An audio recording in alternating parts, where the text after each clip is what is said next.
LAC के अलावा चीन की एक और चाल। भारतीय सैटेलाइट को कई बार बनाया निशाना। पूर्वी लद्दाख से लगे बॉर्डर पर चीन की गुस्ताखियां दुनिया देख रही है, लेकिन एक अमेरिकी रिपोर्ट ने दुनिया के कान खड़े कर दिए हैं।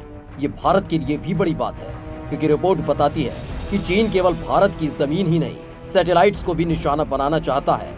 2007 से लेकर अब तक चीन ने भारतीय सैटेलाइट्स कम्युनिकेशन पर कई बार अटैक किए हैं। रिपोर्ट अमेरिका की चीन एरोस्पेस स्टडीज इंस्टीट्यूट ने जारी की है, जिसमें कहा गया है कि साल 2017 में भारतीय सैटेलाइट्स पर चीन ने कई बार हमले बोले थे। 142 पन्नों की रिपोर्ट कहती है कि 2012 से 2018 के बीच चीन ने कई साइबर हमले किए। 2012 में जेट प्रपल्शन लेबोरेटरी पर चीन नेटवर्क बेस्ड कंप्यूटर से हमला किया गया था। रिपोर्ट दावा करती है कि चीनी हैकर्स ने JPL नेटवर्क्स पर पूरा कंट्रोल हासिल कर लिया था। दुश्मन को पूरी तरह ब्लाइंड करना चाहता है चीन।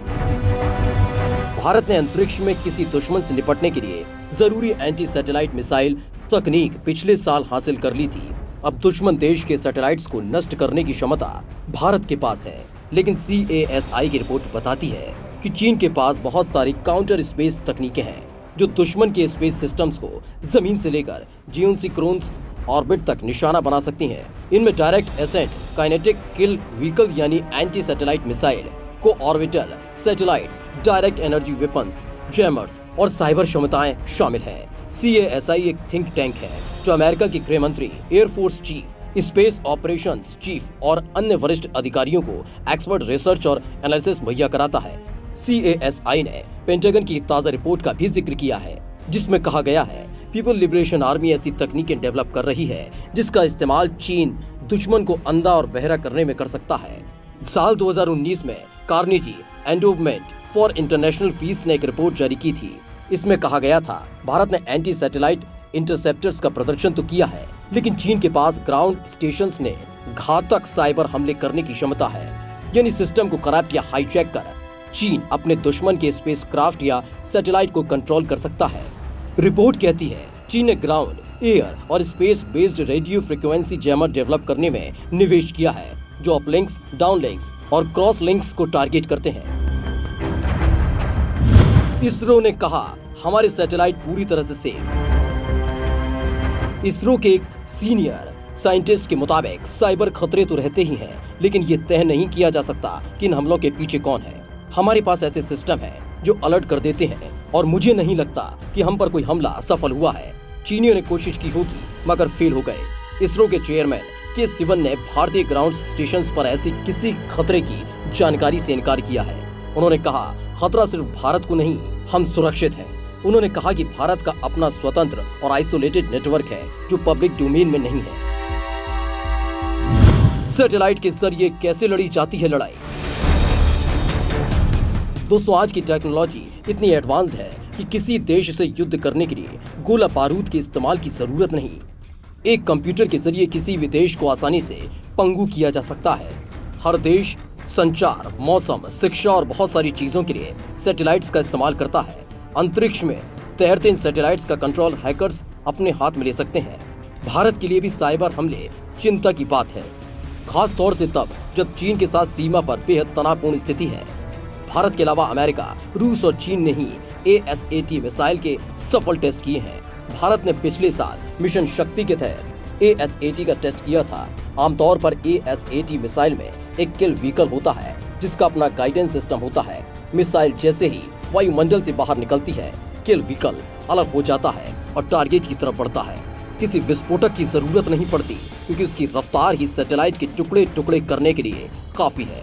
हालांकि अभी तक किसी देश ने दूसरे देश के सैटेलाइट को नष्ट नहीं किया है। सैटेलाइट हैकिंग बड़ा खतरा। दुनिया के कई देशों के बीच में प्रतिस्पर्धा ऐसी है कि वे हैकर्स के इस्तेमाल पर सैटेलाइट्स को अपने हिसाब से चलाने की कोशिश करते हैं। इसके अलावा स्वतंत्र हैकर्स का खतरा अलग है।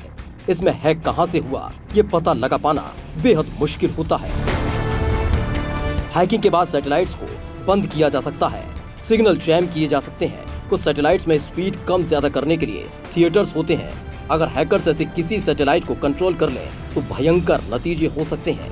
फिर उस सैटेलाइट को किसी दूसरे देश की सैटेलाइट से टकराकर युद्ध की भूमिका बनाई जा सकती है। हैकर्स उसे धरती की तरफ भी मोड़ सकते हैं या इंटरनेशनल स्पेस स्टेशन को भी निशाना बना सकते हैं। कब कब हो चुके हैं सैटेलाइट हैक? दोस्तों, साल 1998 में American German ROSAT x ray satellite पर हैकर्स ने कंट्रोल कर लिया था। पहले उन लोगों ने गोडार्ड स्पेस फ्लाइट सेंटर के कंप्यूटर हैक किए, फिर सैटेलाइट को निर्देश दिया कि वो अपने सोलर पैनल सीधे सूरज की तरफ कर दे। नतीजा ये हुआ कि सैटेलाइट की बैटरियां राख हो गई और सैटेलाइट बेकार हो गया। ये सैटेलाइट 2011 में धरती पर क्रैश हुआ था। अमेरिका के ही स्काई नेट सैटेलाइट को भी हैकर्स ने फिरौती के लिए हैक कर लिया था। साल 2008 में नासा की 2 सैटेलाइट्स पर हैकर्स ने कंट्रोल हासिल कर लिया था। उसमें चीन की भूमिका की खबरें थी, लेकिन पुष्टि नहीं हो पाई। वहीं साल 2018 में चीनी हैकर्स ने सैटेलाइट ऑपरेटर्स और डिफेंस कॉन्ट्रैक्टर्स को निशाना बनाना शुरू किया था।